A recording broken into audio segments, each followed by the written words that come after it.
Computer, activate the threat assessment matrix. Ooh. All right. Toys, loaded guns. What are we waiting for? We can work with that. Hi, I'm Darius Sadigian, studio director at Rocksteady Studios. In our last episode, we talked about how Suicide Squad Kill the Justice League allows players to customize each character and their playstyle through story-driven mechanics. Man, if you gave me 5 minutes in there, you'd have the world's authority on microtech and all my inventions. Aw, he's so sweet. He's not gonna make it. The Suicide Squad gave us the scope, the narrative, gameplay, and then the idea of being able to expand that, be able to take this further. It's gonna feel completely fresh.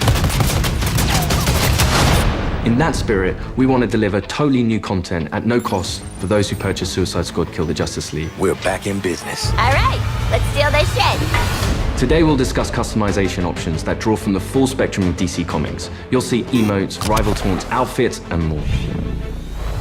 We wanted to have a game that was very focused, but this time we really want to expand out with being able to dynamically update, add new content, take on feedback, and evolve the game over time.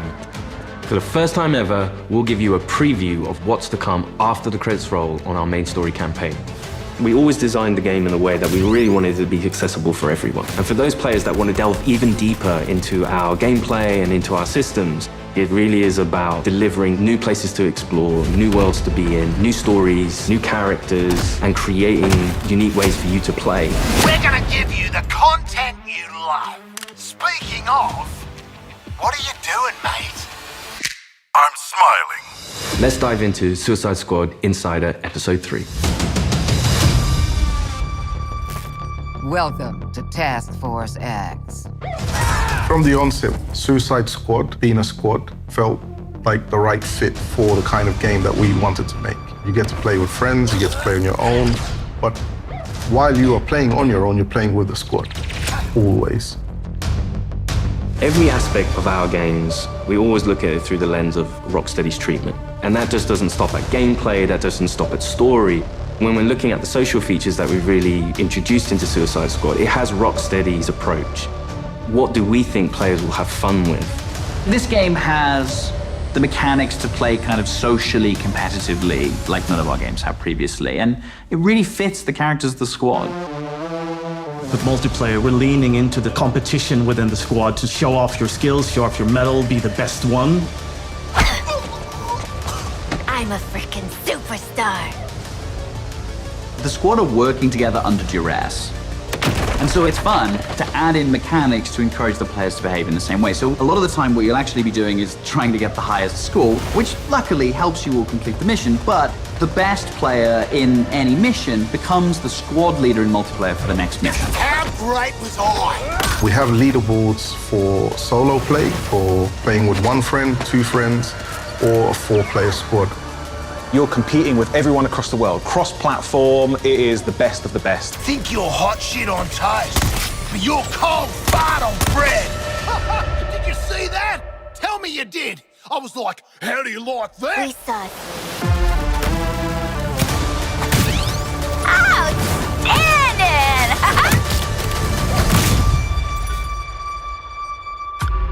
There's some really fun incentives for playing together as well as playing competitively. You can use the equipment that other players have equipped on their characters in your squad with the AI playing as the characters. And those players whose bots you use get rewards for you using those bots. And that's a really fun feature that I think the players will be incentivized because they'll get something out of doing too. Farewell. We also have the rival taunt system, where on the leaderboards, if you pass your friends or anyone on your friends list who's also playing the game and you beat their score, when next time they log in, they'll get this kind of funny quip just to show that, oh yeah, by the way, I beat you. Home run, baby. You boot up the game, you're logging in, and then all of a sudden on your screen you get Boomerang giving you the finger.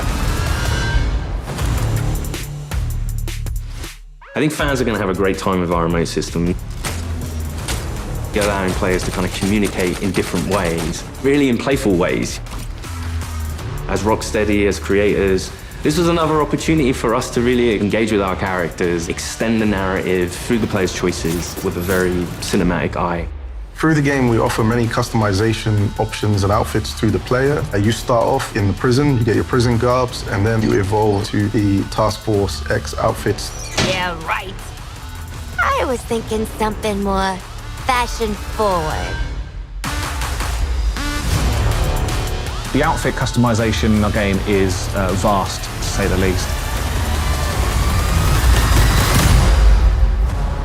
With this game, Rocksteady will deliver a full story-driven campaign to players, including more cinematics than any previous Arkham game. For players who survived the war against Brainiac's forces and want to keep the adventure going, Rocksteady is ready.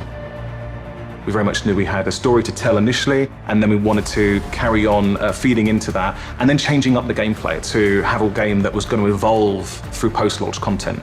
Suicide Squad Kill the Justice League is going to be one of the most generous, player-friendly, post-launch experiences available. Every season we will have 2 episodes. Each season there's going to be a different spin on how you play, and will be heavily themed by a DC villain. So there's many, many layers of influence from the DC world on how you play and what you do. The seasonal content gets automatically dropped into the game each episode. There's no playable content locked behind a battle pass, and the in-game shop is for cosmetics only. You'll always be able to go back and play the episodic content. If you want to come back 6 months from now, that'll always be there. This is a totally player-friendly approach to letting you play the content you want to play when you want. The DC universe is massive, and in most games, you can only see or explore a tiny, tiny piece of it. But what's really cool about the narrative of Kill the Justice League is there's almost no limit on where we can go. Celebrating before the game is over. In his pursuit of trying to recreate his perfect Kolu, Brainiac has been experimenting with some of our favorite DC characters' DNA, creating new worlds in alternate realities. It's these worlds that we call Elseworlds. Brainiac is a genius of 12th level intelligence, but he's also trying to rebuild this civilization that he misses and is lost, and there is nothing he won't do to get there. New Kolu will be reborn. He's building a model of the multiverse. It's all gathering data. I will unlock your full potential to serve me.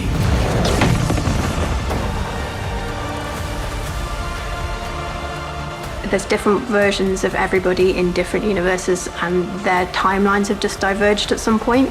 We've got lots of amazing characters coming up in seasonal play that I'm really excited for players to meet. And the Elseworld Principles gives us lots of flexibility and lots of room to put our own spin on them.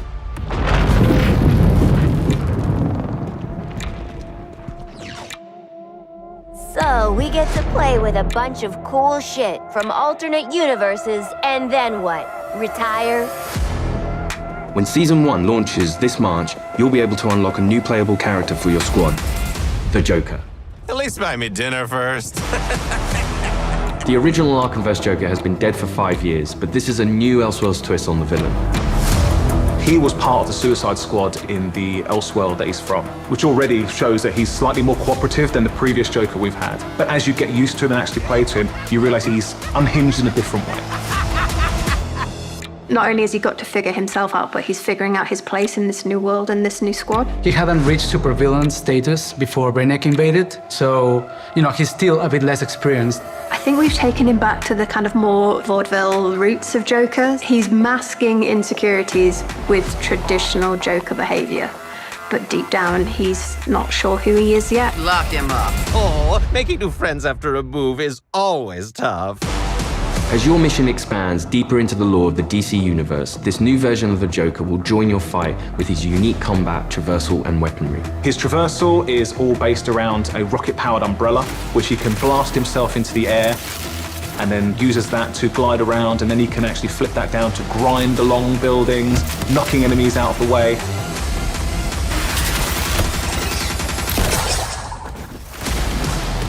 And the kind of frantic, vertical and horizontal energy that he has means you've always got to be moving and always attacking the enemies.